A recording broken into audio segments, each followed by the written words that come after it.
Guys வழக்கம் போல் நம்ம காலைல எந்திரிச்சா தலைவலி. டைம் பார்த்துன்னு பார்த்தீங்கன்னா மணி 6:45. சரி அப்படியே நம்ம வழக்கமாக நம்ம ஏரியாவில் வந்து மூஞ்சி கழுவிட்டு வாய்க்கு பிடிச்சி நம்ம ப்ரஷ் பண்ணலான்ட்டு நம்ம எப்பயும் வழக்கம் போல் என்ன பண்ணுவோன்னா நம்ம கண்ணாடியை பார்த்து தான் ப்ரஷ் பண்ணுவோம். ஸோ அதனால் ப்ரஷ் பண்ணிவிட்டு நம்ம ஃப்ரிட்ஜில் என்ன இருக்குன்னு பார்க்கும்போது மோர் பாக்கெட் இருந்துச்சு. அந்த மோர் குடித்தா நமக்கு என்னன்னே தெரில, நமக்கு எதுவுமே செட் ஆக மாட்டேங்குது. அது கெட்டு போன மோர். ஸோ அப்படியே வெளியில் வந்துட்டு நம்ம செப்பல் போட்டு நம்ம பேக்கரிக்கு போகலாம், டீ குடிக்க போகலான்னு சொல்லிட்டு நம்ம வீதியில் நடந்து போயிட்டு நம்ம எப்படியும் நம்ம வீதியில் நடந்து போகிறப்ப ஆர்ச்சி தாண்டி தான் நம்ம டீ கடைக்கு போவோம். பேக்கரி இல்லை. ஸோ அதனால் அண்ணனோட அப்பா கடையில் டீ குடிச்சிட்டு ஒரு டீ சொன்னேன். டீ சொல்லிட்டு அங்கேருந்து டீ குடிச்சிட்டு இருந்தேன். திடீர்னு பார்த்தா ஒரு கால். என்னென்னு பார்த்தீங்கன்னா தமிழக வெற்றி கழகத்துலேருந்து நமக்கு ஓட் கேட்க போகலாம் அப்படின்னு சொல்லிட்டு சொல்லியிருந்தாங்க. சரி அங்கேருந்து அப்படியே நம்ம பசங்களாம் கூட்டிகிட்டு அப்படியே கிளம்பியாச்சு. நம்ம இன்றைக்கி கொடுக்க போகிற நோட்டீஸ் இதை தான், நீங்களே பார்த்துங்க.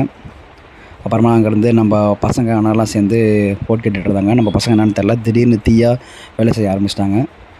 யாருக்காகன்னு கேட்கும்போது நம்ம அண்ணனுக்காக தான், எல்லாமே நம்ம விஜயனுக்காகன்னு சொன்னாங்க. சரி அப்படியே வச்சு நம்ம தம்பிக்கு பாய் சொல்லிட்டு கிளம்பியாச்சு. வீடியோ பிடிச்சி லைக் பண்ணுங்கள். பாய்.